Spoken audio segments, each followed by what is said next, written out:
All right, welcome everybody. This is Monday, October the 4th, 2021. This is the Spring Hope Board of Commissioners meeting. We are calling to order. The first item on our agenda is the Pledge of Allegiance. I will ask everybody, can please stand, remove your hats, face the flag, and join us in the Pledge of Allegiance. I pledge allegiance to the flag of the United States of America and to the republic for which it stands, one nation, under God, indivisible, with liberty and justice for all.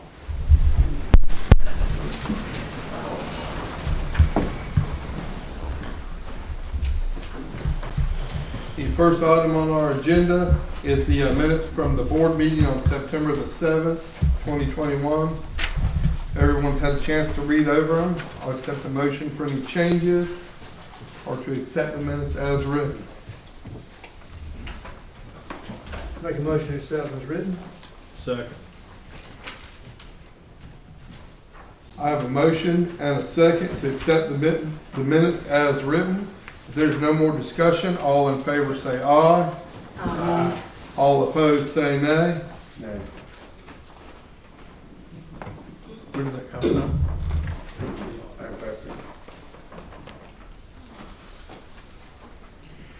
The next item on the agenda is public comment, and the first person signed up to speak this evening is Mr. Kyle Pritchard. All right, it's a race against the clock. I'll pass these out, or can y'all, share them with each other? Just give you your personal copy. All right, I will read through this quickly. I know I only got 3 minutes. So multiple residents on South Pine Street have expressed concerns about traffic coming into town at high speeds. Residents are also concerned that road patches from infrastructures on 2nd and Ash haven't been completed.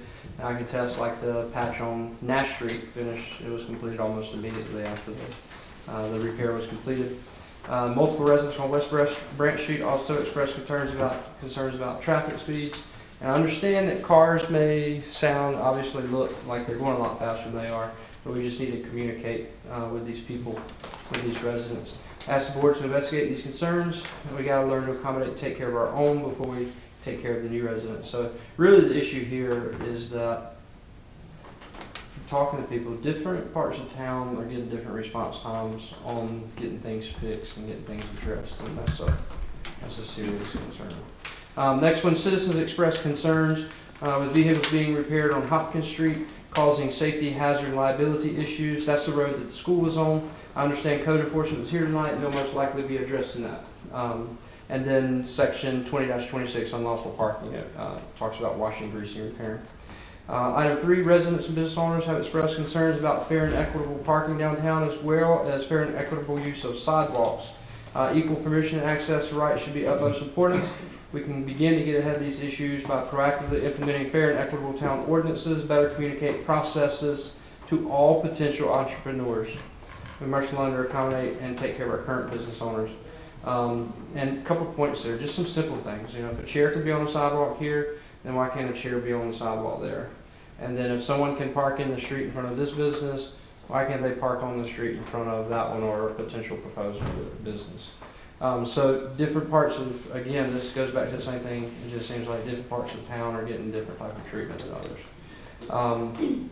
And then it's not about additional regulation. It's just about ordinances, because we're in 2021, so it's kind of tough to say, hey, be respectful and be kind and polite to your neighbor. Let's just implement a town ordinance that makes that easy for people to do. So for General Statute 160-A, that's about parking. You can submit that to Market, Division Board, Traffic Engineer, and you guys can put any kind of parking regulations you want to downtown. Residents that frequently walk have informed of missing valve caps throughout town. One particular lady mentioned them on Main Street, stepped in it, twisted her ankle. Luckily she didn't break it. I went over there, there's 2 of them missing, so if you guys could just send someone out and make sure that all the valve caps are there. So that's it. And the main point of that is we're growing, and we need to grow. There's a bunch of empty space, and if we're fair and equitable to everybody, then the town can move forward together. And then now on to the Pig Festival. I got the schedule as you guys requested. I updated the map that has the the legend to kind of show you. And the only roads being closed are Railroad Street, and then everything, Mayor, is confined inside the spaces you requested. The budget's on the side too. So we got the budget, being transparent about the financials with everybody. That was a concern. And I actually just paid the $400. Gave me the credit card to pay the $400 for the insurance policy today, so.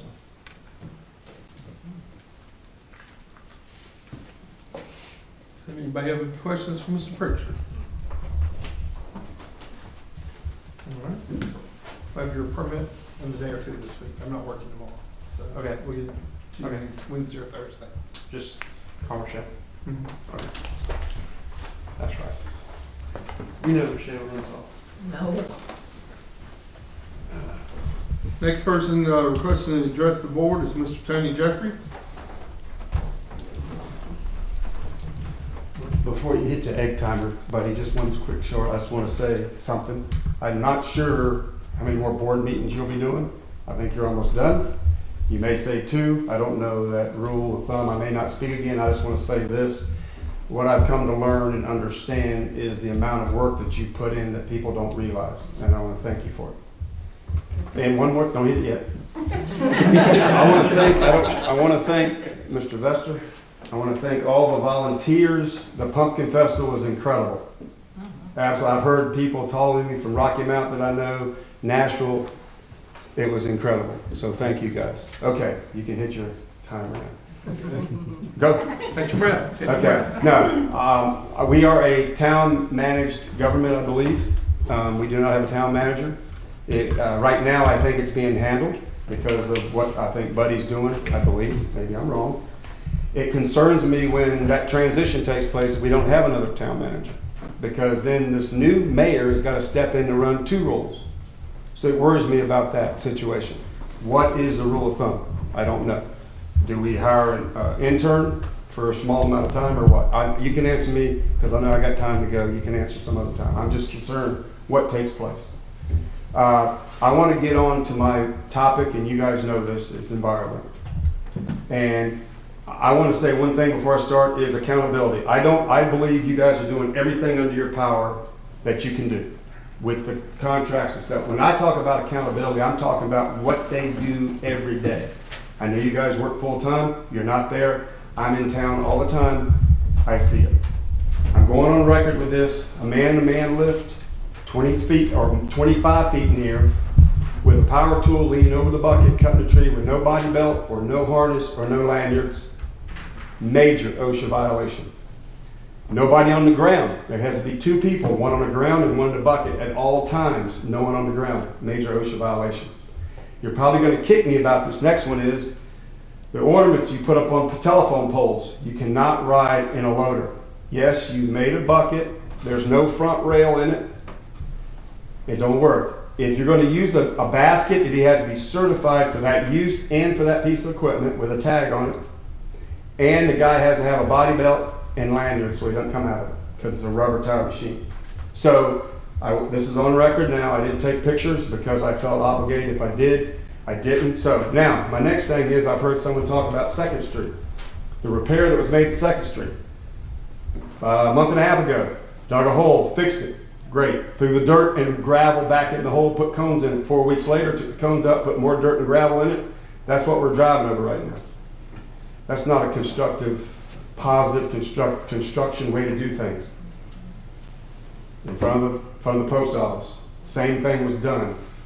I understand the Pumpkin Festival was coming, but they took the mud, put it back in there. I've heard situations where when they took bad stuff out, when that guy raked it in there, it was about full. If they took any dirt out, it wasn't much, because he did take the asphalt and haul that away. And since that's taken place now, if you go up to the post office now, you'll see a spot right beside the hole they cut out. It's caving in. That will continue. The dirt got wet, day and a half of sitting there. It's all wet. You fill it back in, nothing dries. It's going to grow, and it's going to be a continuous issue now. A valve, branch, guys, I don't sit there all day and just wait for them to come out the door. They just walk out and do something, and I see it. I'm done. I'm good. Okay. The valve. After the water was fixed, they were washing sidewalks. He turned the fire hydrant on Branch and Pine. He washed one way. The next day they came back to wash the other way. The hydrant, for some reason, I don't know, didn't work. He went up and he put his tool up at Branch and Walnut. He washed the road away. For some reason, he went down to the valve at Branch and Pine, twisted. And the reason I count, you might think I'm anal, but I know what you do and don't do with valves. I used to get on my pipe crews. You don't twist it 35 times, okay? It started leaking. He left. I think I came by and saw Buddy. I said something, Buddy. The guy came back the next day. I happened to be coming out Pine Street Market, puts the wrench back there and twists it 40 times, and it doesn't quit leaking. He basically twisted the top thing off of it. So that valve, you can tell your engineering firm that valve will not work. Thank you.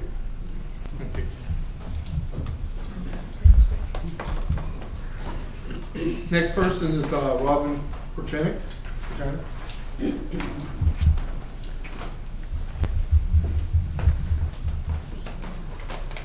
As y'all probably know, I failed charm school. I was about 9 or 10. The only thing I still hold true is I put my hand in my lap and my napkin in my lap and no elbows on the table.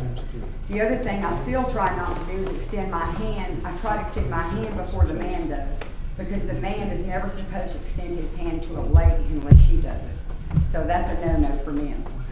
I can be rough around the edges at times, but sometimes you gotta step it up. If you're not gonna rock the boat, then get out of it. I've asked this question 4, maybe 5 times. I was told you must submit your answer in advance so they would be prepared to answer. No one answered a few months ago, so I'm back this month. The question was if the comments will be turned off until the board votes again. Does that mean the board voted to turn them off? There was crickets. I asked it several times, nothing from the board or the mayor. So I sent my question in last week to Michelle. Where are the minutes in which the board and the mayor voted to turn off the Facebook comments? Michelle emailed back the code, or the ordinance, in my world it's called the code. So in short, the manager has the authority to oversee all daily operations in the town. Now, Buddy, you're shaking your head, right? He does have the authority to oversee. He had the authority to shut off comments on Facebook, yes. All right, so why did y'all, every one of you, let him lie on you 4 or 5 times? So your direct report threw you under the bus. So what is all daily operations of the town? Is that everything? The day-to-day. Daily businesses. Operations, okay. Then why didn't he say that in June? And why did y'all let him lie on you? And Prudence told me the day or 2 after that meeting that she did not vote for that. I thought, okay, so she didn't vote for it, then Buddy was the tie. So being a little slow, it took me a few weeks to answer. There were no minutes. Right, so y'all didn't vote. I've asked you 4 or 5 times. You let Jay lie about you. All right, so Jay said Drew drove by my house because he was curious about my interest in town business, blah, blah, blah. Y'all heard that. A Facebook post from Southern Ash News, Mark Cohn asked why I should get up in here about how the taxes Spring Hope were spent. Do I do that in Bailey or Middlesex? That's paraphrasing because the posts were deleted. Prudence posted on her Facebook page, paraphrasing, where do I live inside the town of Spring Hope? I can't find anywhere in the code or ordinances that requires a mayor or a commissioner to live in town. Does anybody know that answer? Is it required? Is it? Yes, it is. I called the Board of Elections. Oh, you did? Yes, I It's have. required. Yes, it is. Okay, You're a good. resident of the town for 1 year. Is that not true? What about if you Been move there for so out? long, I don't think. What if you move out of town? You have to be in the city limits of the town. What the Board of Commissioners, they told me, Board of Elections told me, in the town 1 year before the, Okay, so, my question is, Drew, do you live in town? Yes, I do. Where do you spend your time? We're at 5 East Nash Street. All the time? You don't travel back and forth to, I won't say the town? Okay. All right, good. I'm glad to know that you testified on the record. Okay, so why do I care about town business? I spend money here. I've told y'all that. I buy, this is why I care. Your time is up. You let him talk longer. He was having a conversation with the board. I've I'm already not had a finished. request I'm not from, finished. I've had a request from I buy commissioners. chicken nuggets, French toast sticks, attend church, postage Ms. stamps, Porchetta, sprinkler please fluid, sit down and. break lottery down her tickets, appearance. gas, clear liquor in the summer, dark liquor in the winter, allergy Chief medicine. Kent, please remove Ms. Porchetta from You the better, building. you better be the code. What's the code on it? He has the ordinance, North Carolina You have the General Statute. Yes, ma'am. Okay. Thank y'all.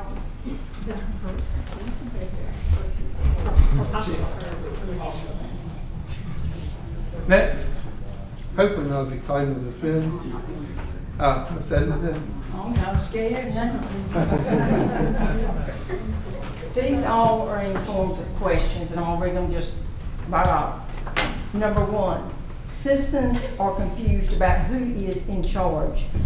Most expect the mayor to respond to their problems when the mayor has no direct control over delivery and services and can only change policy through the city council.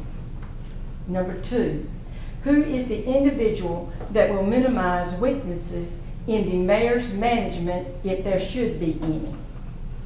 Number three, an elected mayor, as we know, will have a higher standing and a greater voice. The qualities needed to win an election are not the same qualities needed to manage a growing town such as Spring Hope. The candidate that is elected for mayor must have the necessary management training and experience. If any incompetent or worse is elected, he or she cannot be removed until the end of their term or after an expensive, diverse recall election. True or false? 4, it's my understanding city manager would be the individual that would remove at any time, limiting the danger of an abuse of authority from an elected mayor. Where do we stand on hiring or filling that position?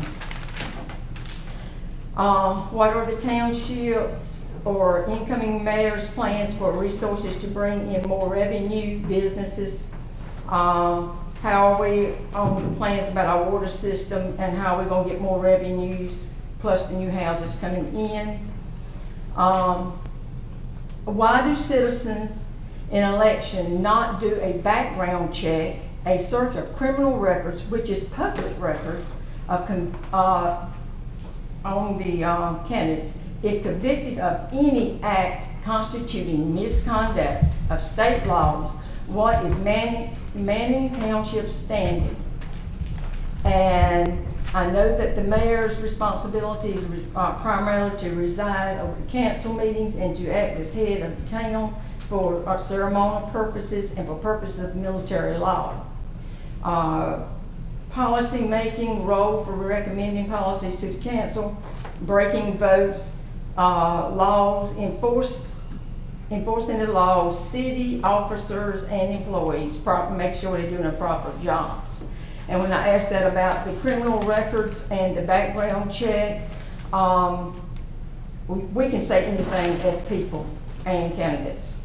And I would hate to know that I elected someone just on their word only. I think that we should check it out because nobody wants somebody that has been assault on a police officer or domestic violence. if you will leave those questions with the clerk, we will try to get some answers to you. Okay. That was a whole lot. It's just. I know, that's why I asked all the questions.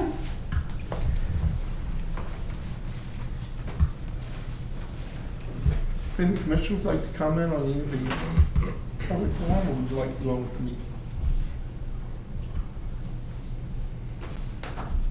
Or you can wait till the end of the meeting during your time. I will continue on with the meeting. The next item on the agenda is an open public hearing for an amendment request for contiguous annexation, request for parcel ID 033076. As you know, this is the property that adjoins Bojangles property, I'm letting you, the general public, know. And they've asked to purchase that property and voluntary annex it in with that. And so I will need a motion and a second to go to a public hearing for any public comment. Make a motion, we go into public hearing for public comment. I have a motion and a second to go into public hearing. If there's no more discussion, all in favor say aye. Aye. All opposed say nay. We are now in public hearing. Is there anybody here from the public that wishes to address the board over the request for annexation of the sliver of property, which I believe is, what, just about an acre? Bordering the Bojangles property, between that property and the highway, Between Bojangles and what? the interstate, the highway. Okay.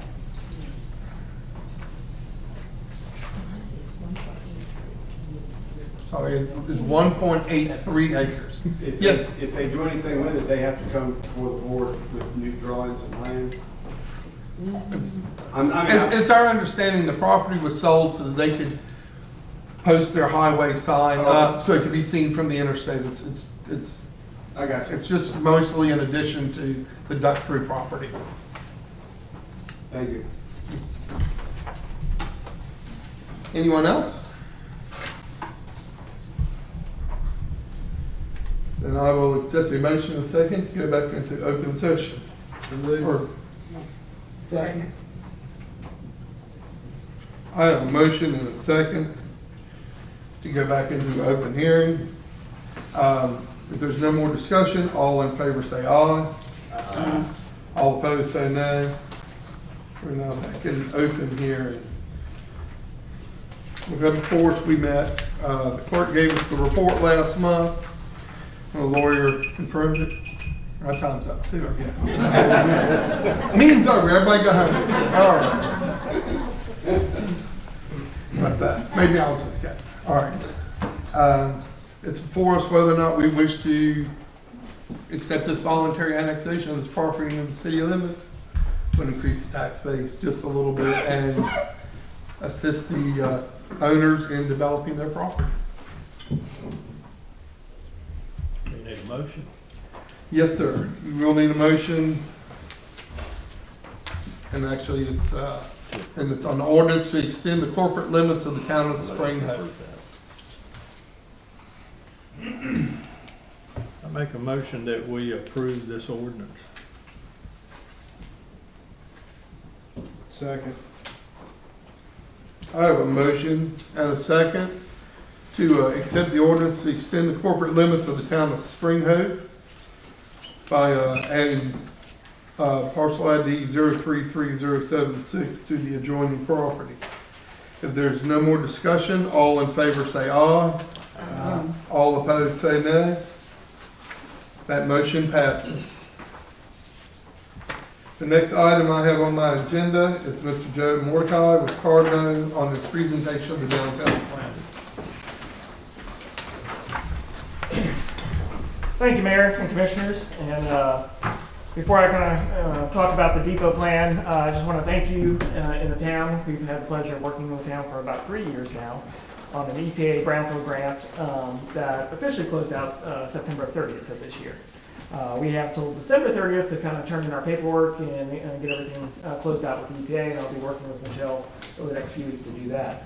But we've been very pleased with the progress we've been able to make under the grant and some of the accomplishments, including this depot park plan that I'll present in a second. And it's been a pleasure working with the commissioners, the mayor, and the Downtown Development Board and all the community members on a lot of the different projects we've been able to do on the project. So thank you, and hopefully we'll get to work more in the future. But in August, we presented the draft plan for the depot park redesign or upgrade to the Downtown Development Board.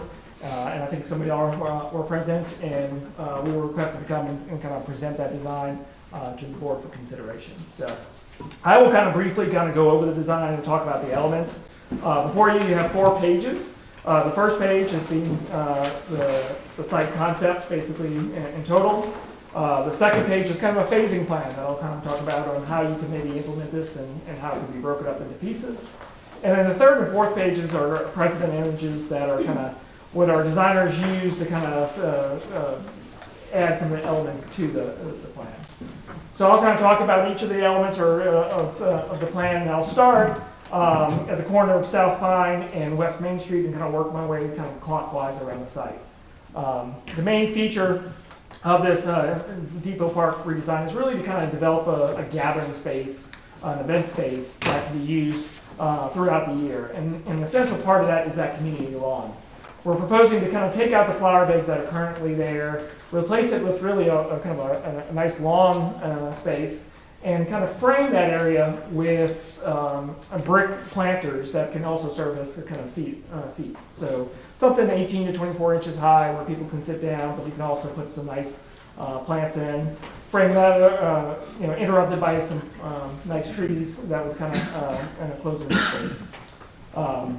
As you go kind of above, you'll see this kind of wavy line throughout the park, or the length of the park. And that is kind of a multi-use trail, kind of a crushed granite type material that would kind of give you that horizontal or lateral extent through the park to connect to all the elements of the park.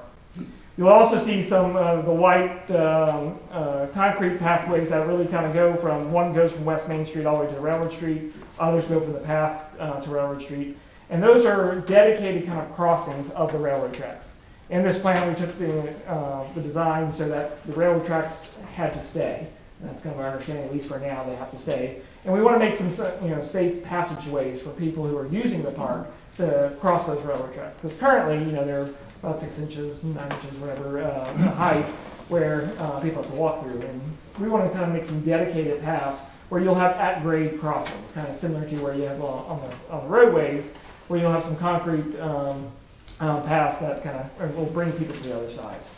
On that other side, we're kind of proposing a curb cut to kind of bring in the curb right there a little bit, and that would be a good place to park like food trucks for events, so they can come in, plug into the electrical utilities that are there, and people can go and get food from the trucks. In the corner, we're proposing some type of water feature, a fountain or water feature, just another little amenity kind of on that corner to kind of highlight and bring people to the park and enjoy the park. As you go down, we would have street furniture and again shade trees all the way down East Railroad Street until you get to where you see the kind of caboose or training area. And that's what we're proposing as a kind of a playground for the children in the town. And I apologize, I forget who actually kind of came up with the idea, but one of the community members kind of proposed that, bringing that kind of train theme to the park. And we've seen some examples, so we did some research and we've seen some examples of these train playgrounds built specifically that kids can play on. Others we had proposed maybe bringing an actual rail car or something like that, but the problem with the actual rail cars are the heights and are dangerous for climbing, and it can be difficult to give kids access to those rail cars. So we thought an actual built playground to resemble a train, and you'll see some images on pages 3 and 4 of that, would be a nice feature to kind of attract people to the park. And then finally, the actual depot building. We're proposing to kind of upfit it specifically on the outside, where you would rebuild the backside platform to kind of give you additional seating area, especially kind of adjacent to that playground where people can sit in the shade maybe and watch kids play. But more importantly, kind of on the Pine Street side, expanding that deck into more of a multi-use stage area. So that will be facing that community lawn where you can have bands and theater and other productions kind of cater to that lawn area. The plan's kind of flexible in design so that you can incorporate different elements at a time, but also try to kind of maximize your space so that you could use it for different events. Whether it's a small event where you might just host a community lawn, or a larger event where you might actually close off, West Main Street or East Railroad or the adjacent streets to make a kind of a bigger event to host many people. As I said, each of these elements are really kind of can stand on their own or can somewhat be implemented on their own. And you'll see on the second page kind of a phasing plan. And we think, one of the easiest elements to accomplish right away is really those brick planters in building that community lawn. That can be done through through volunteer work and maybe some fundraising where you can pull out their existing beds, maybe bring in some fill and some grass to kind of create that lawn, and then build those planters and seat walls so that you can get the start of the event space that we've kind of talked about. The second phase is really the big phase, and it's going to take some work getting there. And really, we kind of grouped it all together because it's more of kind of a streetscaping project where you might be able to get funding so that you can go and upgrade your sidewalks, do your curb cuts, but also bring in the needed utilities, the power, the water, and everything that you need for this plan. Because when you're redoing the sidewalks, that's when you want to come in and bring those utilities into that space. But also to create those paths and those connections. That's probably your biggest job, and it will take some time to kind of build the information and design needed for that grant or to actually secure that grant. Finally, you can then maybe concentrate on the building upfit and building the platform and the stage. And then lastly, maybe that training playground type area. But again, this can be adjusted to depending on grant sources you're pursuing, capital fundraising that you might be able to do to incorporate different parts of this plan. We would encourage you to seek all sources of funding for this project, and try to accomplish small pieces as well as the large pieces as soon as you can. I think there's a lot of opportunities here for looking for corporate sponsors or community sponsors that people might want to donate money to put in a bench, a planter, a fountain, something like that, where you can actually start some capital fundraising. And as I said, on pages 3 and 4, you can kind of see some of the images of what we looked at. Specifically on page 3, you can see 2 pictures of a children's play structure. That's kind of a wooden train that would be there. Obviously, you would have to deal with the train tracks, so it would be sitting on top of the tracks maybe, and would theoretically have to be moved at some point if the tracks were ever to be used again, but how likely that is. So it would be that flexible that you can do that. So that's kind of in brief the plan. Any specific questions that I can answer related to those? Any questions? Does the board have any questions? If the railroad was to decide at some point to open these tracks back up, how would that impact what we're attempting to do here? So everything is designed so the tracks can still be used with the exception of the playground. You would have to relocate that playground structure somewhere else. But everything else would still leave the tracks intact and usable. So those, for instance, the concrete pathways across it, or just like your grade crossings on a road where they can be used. We are saying to kind of fill in some of that area where the grass is shown, where maybe you can fill in it. That might have to be dug out a little bit, but it'd be still usable if it ever went back into use. What was the cost on this? Did you say how much this would be? So we don't have firm. This is just at the concept level yet right now. We've got some ballpark costs we can talk about. And again, it can be scaled. Roughly, that first phase we talked about. You can do it anywhere from $5,000 to $15,000, depending on how fancy you want your planters, your lawn, depending on, can you get dirt donated or good, topsoil donated or brought in. But, roughly that first phase, we're thinking about 10,000, let's say. The second phase is really going to be your big project with the streetscaping, and that could be as much as $500,000 project, depending on how much of it we can incorporate in there. Others a little bit, we don't have some really good costs on those yet. We'd have to investigate some more, especially on the playground structure, and that would really depend on how big we made it. We start off just with one element or 3 elements as shown on here. So it can range quite differently. But that would be the next step, is actually going into more design and engineering of these sites and scoping it out. But that's also somewhat determined by where your funding might be coming from. So if you're doing a capital campaign where you're trying to raise money, then you can maybe start on some of the smaller elements and scale down your scope. If you're going after a particular grant, it would really be determined by how much of that grant funding is available. If there's a $500,000 grant, you can design it to that. If it's only a $200,000 grant, maybe you can scale down and design it to that. But, you know, you would want to tackle this properly in pieces.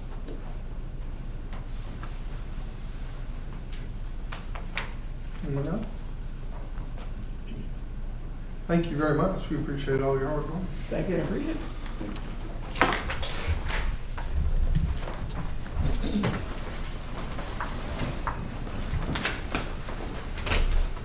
Next item on the agenda is consideration of appointment to the advisory boards.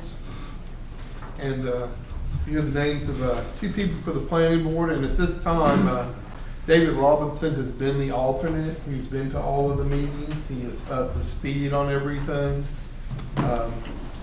And Tara Hemmelwright has requested also, and that'd be the obvious, to me, the obvious would be let Mr. Robinson, since he's attended, and let Tara join as the alternate, and that would make her the next person when a seat became available. So we currently have an alternate seat available, and David Robinson is an alternate, because there's 2 alternates. One is David and one's vacant. Yeah. David is wanting to take the full-time, which we could then appoint Ms. Hemmelwright as an alternate, but we still have an opening for another alternate as well. Yeah.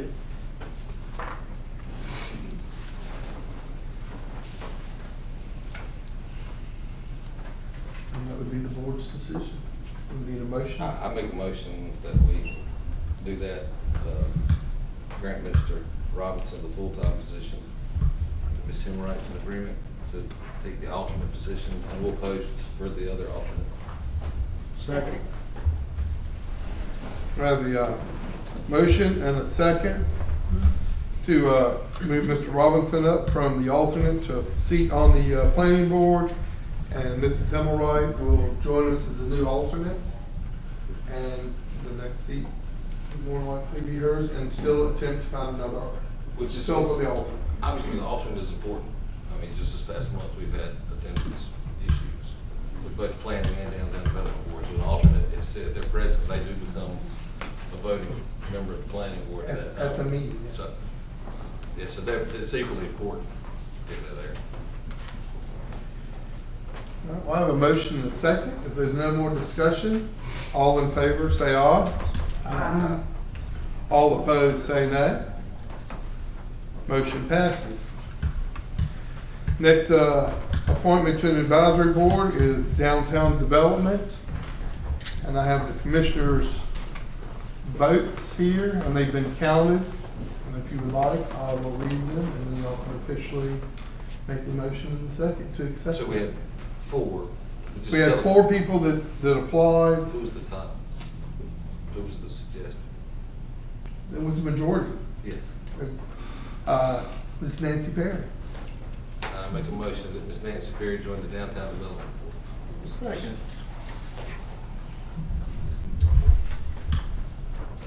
I have a motion and a second to name Nancy Perry to the open seat on the downtown development board. If there's no more discussion, all in favor say aye. Aye. All opposed say nay. Motion passes. The next item on the agenda is the Chamber of Commerce updates. Mr. Vestra, I believe, is here to. Good evening, everybody. Good to see you again so soon. I know I saw a lot of you around town this weekend for a little event we had here in Spring Hope. My initial remarks is we did it. And when I say we, I mean the Chamber, the town of Spring Hope Police Department, Fire Department, National Sheriff's Department, and other law enforcement agencies, our sponsors and contributors, our local business owners, and the one of the keystone parts of it all. We have to give some credit back to the Nash County Tourism Board for their $15,000 grant that was awarded to help us fund this endeavor. It did take all of us, and everybody performed their role gracefully this weekend, and it went off really without a hitch. I believe we had a great turnout here in downtown, and talking with our local business owners and vendors that joined us, they all had great success.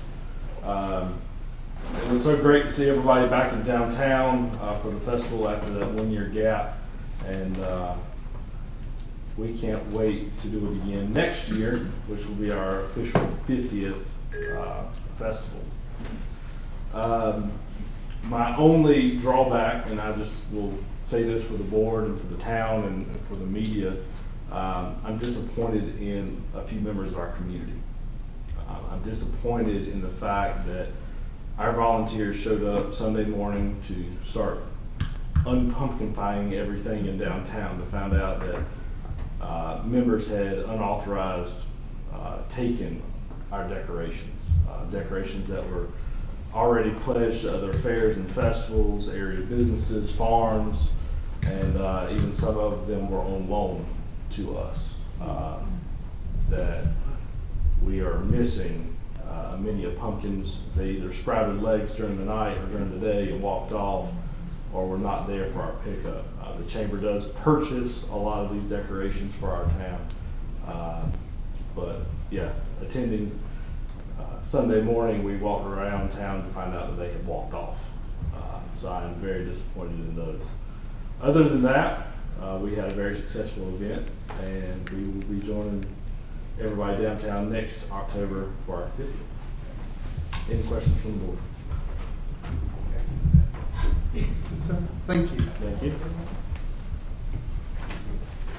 Next item on the agenda is a report from the town attorney. Nothing to report in open session. We have closed session at the end. Report from environment.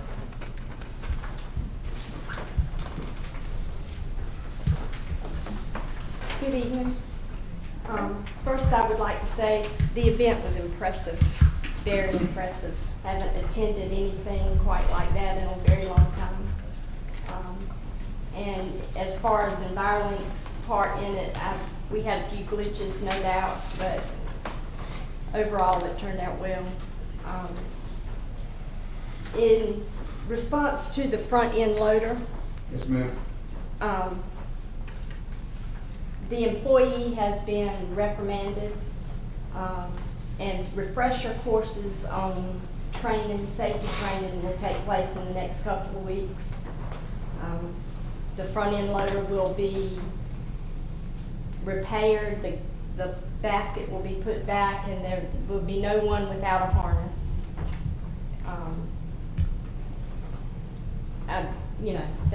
That's all I can say is I'm sorry that it happened. Last week, the leak that we had last week was temporarily filled with mud in the essence of time for the festival, but it will be done the right way so it will stop sinking further. The Branch Street hydrant, I don't know the story behind that, so I'll have to investigate that and get back to you.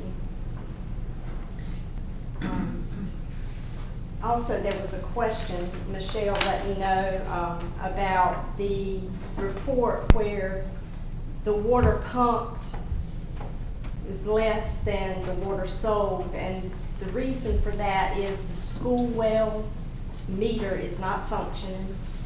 Underwood has been out and is going to put together a quote, but that well is so old, whatever connects to the meter, that also has to be replaced because of the age.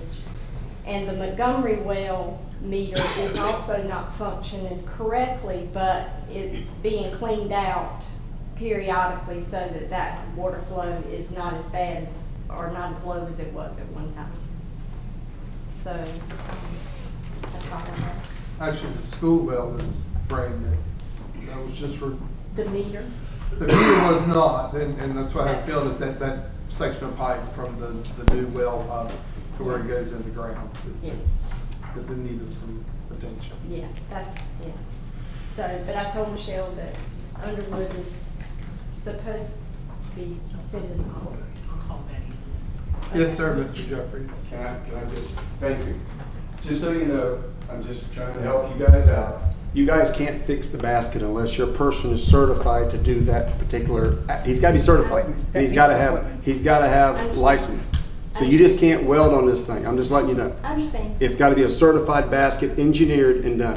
Second thing is, my ass are about, by pulling the mud out now, what about all the stuff that got saturated for a day and a half? That's why it's collapsing now. Are you gonna go the extra distance to do it right now? Actually, I spoke with. Okay. Yeah, I spoke to them and they will excavate all the. And they will- the soft dirt out. Yes, the hole will be And much jumping bigger jack. now than it was the night of the leak. And a jumper jack. Thank you. Thank you. Yes. Did anybody have anything for environment? Next item on the agenda is the police chief's report.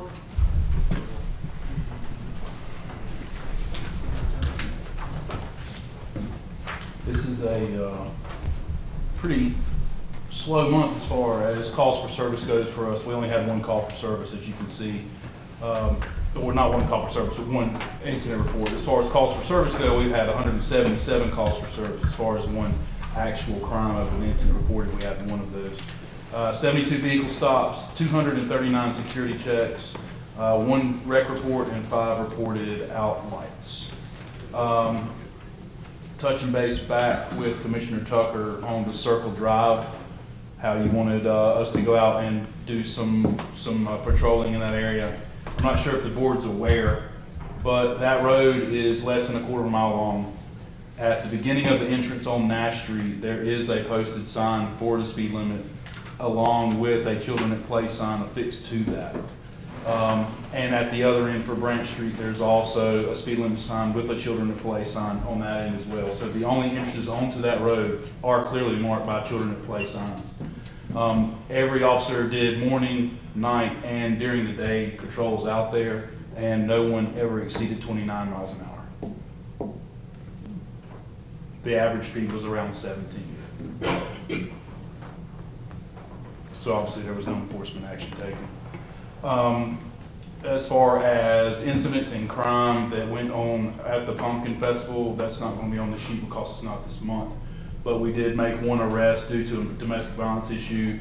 Not arrested for a domestic violence, but once the officer arrived on scene, he obviously collected the information and the guy had an active warrant, so he was arrested. As far as anything else goes, there were no other incidents reported to us during the festival. Anybody have any questions for the chief this evening? Thank you. Yep. The next item is the report from Town Hall. And I'll go ahead with the first one. Nash County Parks and Rec contacted us and they would like to do some upgrades to the park. On the parking, they would like to add some more gravel, and the car stops are the old railroad ties, and they would like to remove some of those and put concrete barriers in, and they are still working on getting their plans together, and they will approach us because I'm sure they're probably going to want some assistance in funding, but they just wanted permission to look and get some numbers together. So since that was a no-cost item, we let them go ahead and proceed with that. Next item on the Town Hall report is the nuisance report from Brandon Emery. He's here with us this evening. Mayor Board, thanks for having me here. Was asked to come by and give an update on our code enforcement actions and address any questions, concerns that may be going on. So I'll preface the report in saying that all that we've accomplished, everything that we've been doing thus far has been with that 8 hours a week, so that 1 day a week that we've been working. So the first portion of the report, you'll see property addresses, violation listed, and kind of the status. With the statuses, you'll see either red or green. During the last month, we abated 26 cases. They range from just your overgrown lots to zoning violations, some minimum housing issues, commercial maintenance, junk vehicles, and junk property. We had done a campaign previously where we had opened about 40 cases, so we worked really diligently to get as many of those abated in this last month and a half or so. We had a meeting with the property owner at 205 West Main. We had a hearing previously. Post-hearing, we prepared and sent the finding of fact and the order for that property. ordering him to to do the necessary repairs or the demolition that he needs to do to the property. At this point, we've not received the packet that he was planning on sending out, but we do have an open line of communication with him. We initially sent the finding of fact order by email because we've been corresponding back and forth. He did not respond that he received it, so we went ahead and sent out regular mail, certified mail, and posted on the property. We had several complaints. One of the complaints that came out that we noted was 102 West Nash, referenced some auction items being left out. We sent the notice of violation, courtesy letter out, and the items were removed. We held numerous hearings this upcoming month in October. I believe we have 7 hearings scheduled within the next couple of weeks. When we do a breakdown, in the last month, we dealt with 10 minimum housing cases, 6 junk pile cases, 8 junk vehicle, 22 overgrown lot, 7 commercial maintenance, and 2 zoning violations. To date, we've opened up a total of 100 cases. Out of those 100 cases, we've abated 76. 20 of those cases remain active and open in progress, which means we are in communication. There is some progress going on. Then the 4 are going to be new or no progress. There's not going to be new cases we just recently opened up, but there's not been enough time to do anything. In reference to what was said earlier on Hopkins, we've got 2 properties in violation on Hopkins, dealing with junk vehicles, junk property, and 1 minimum housing. We don't have anything in the zoning area, so if you'd like to meet with me after the meeting, I can get some information from you, and we can move forward, do an inspection this week on that property. If there's any questions, comments, I guess at this point I'd like to address those from the board or anybody else. So I think the property that Mr. Pritchard was referring to is already on your report. The 202? Yes. Okay, so we initially wrote it up. A lot of times because we're here 1 day a week, if we don't know, if somebody doesn't tell us there's a business going on there, then we don't necessarily know unless we see it. So we'll follow up on the business side of that and add the zoning portion to that violation and move forward accordingly that way.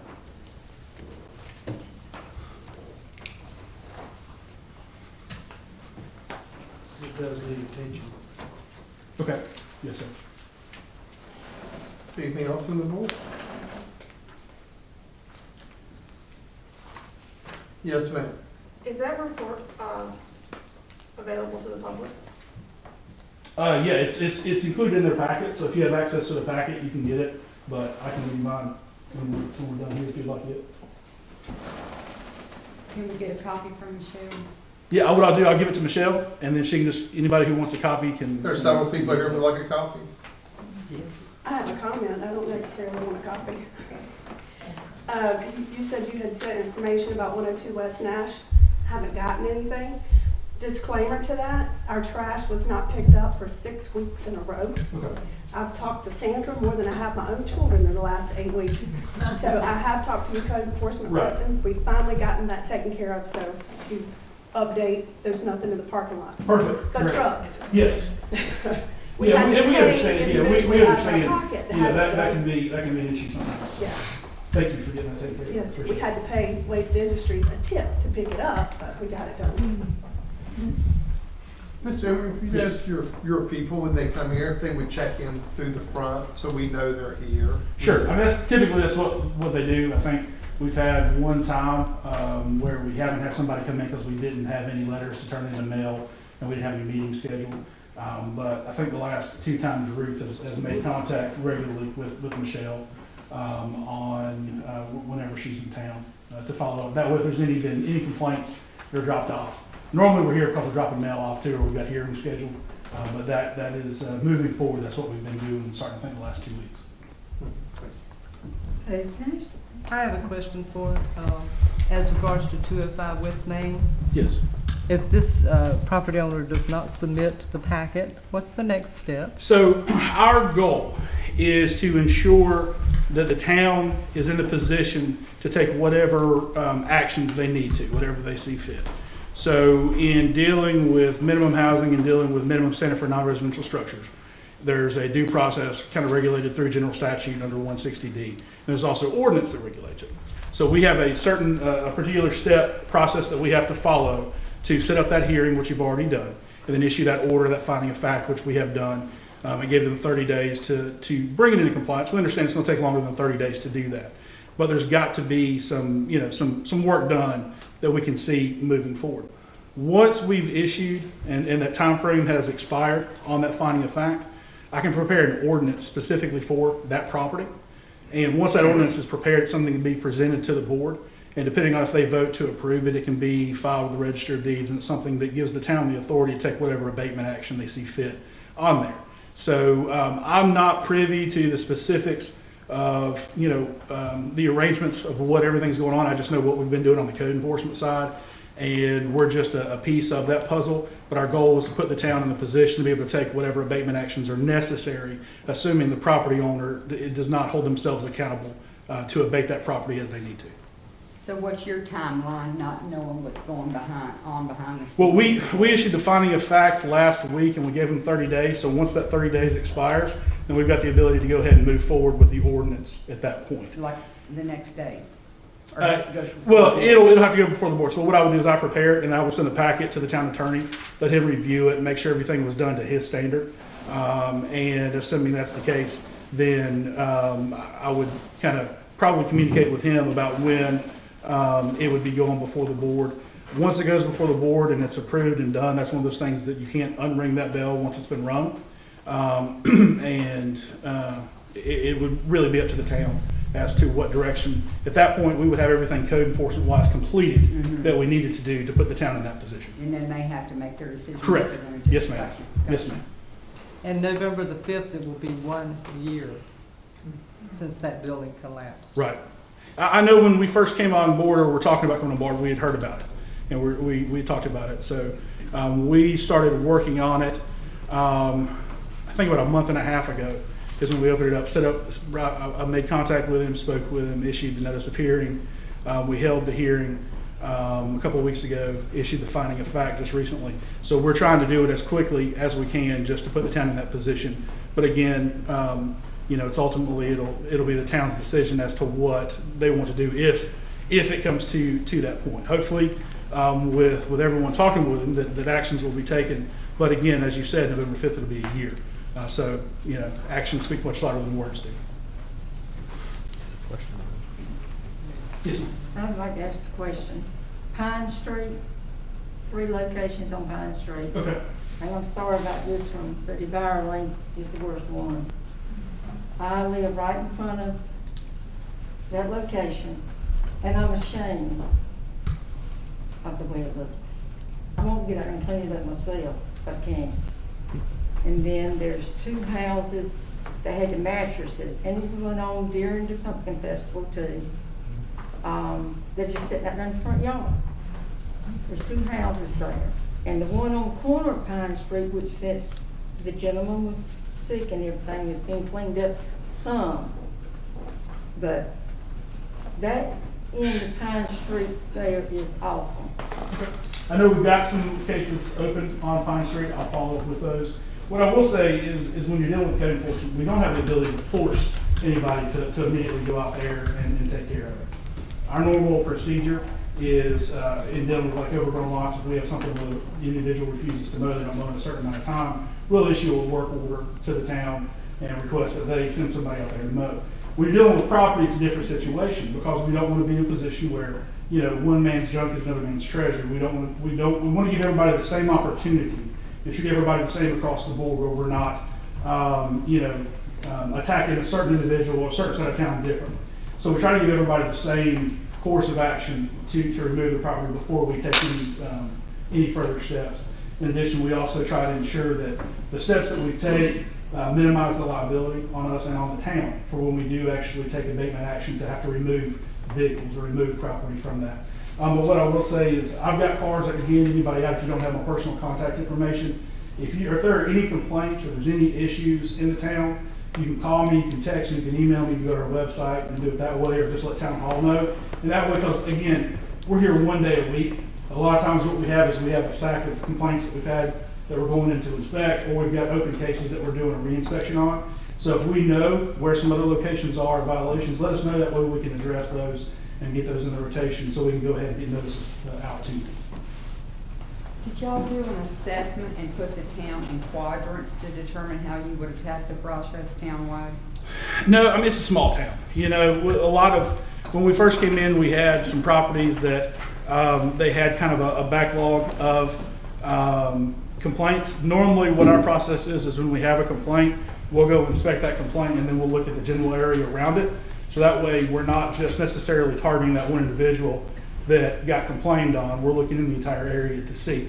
But again, at the same time, we're doing a lot more, work in one day than what we normally can. So we stay busy at it. So it's one of those things that we can't get to everything all at once, but as long as we know about it, we will definitely get to it. Yes, sir. What is code enforcement now on Hopkins Avenue? I'm sorry? What is the code enforcement on Hopkins Avenue? So we've got the 202, and then we've got another property. I don't have the number off the top of my head, the minimum housing there towards the end of Hopkins. But we've got those in violation. I believe we've issued a notice of hearing for those, but we're going to be adding a zoning violation for the auto repair that's going on. That just got brought to my attention tonight, so I didn't realize it was an auto repair. Okay. Yeah, we'll get that addressed. Yes, sir. Thank you, Mr. Emery. Yes, sir. And I'll stay around if anybody wants to talk afterwards about anything. Next item I have is a request from the finance officer.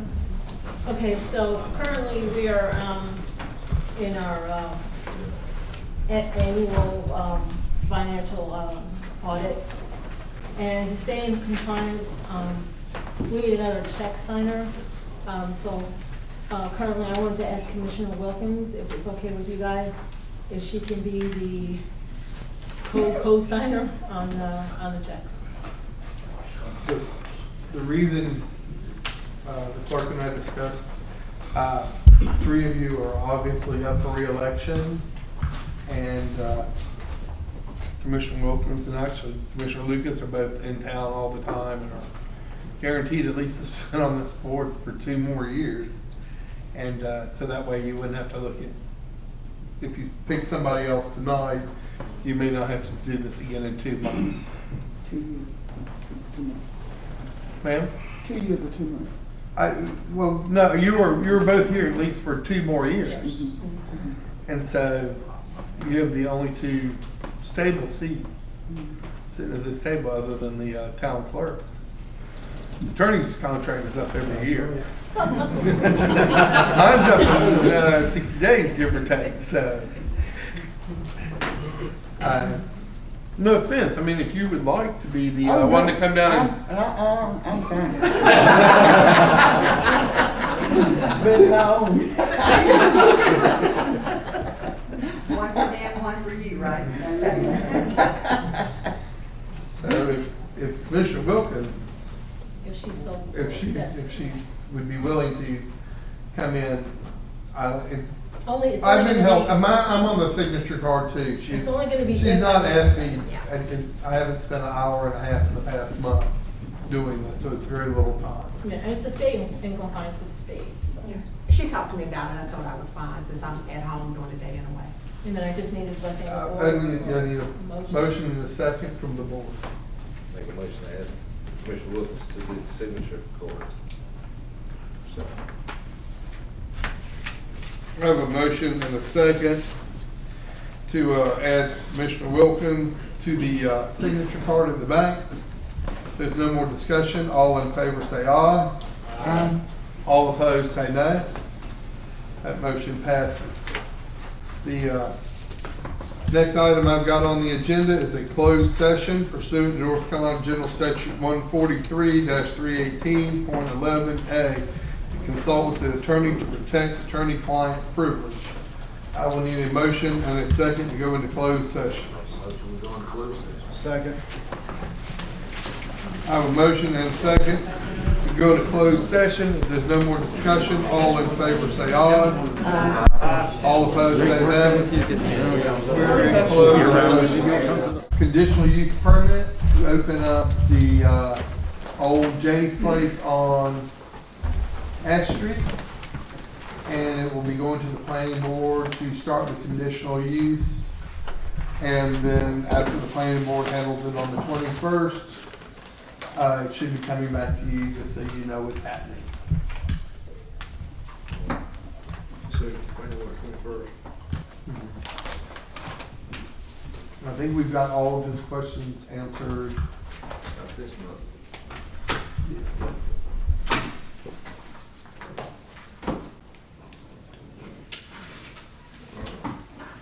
And that is all I have. I will entertain a motion for adjournment. So moved. Second. I have a motion and a second to adjourn this month's meeting of the Spring Hope Board of Commissioners. There's no more discussion. All in favor say aye. Aye. All opposed say nay. This meeting is adjourned.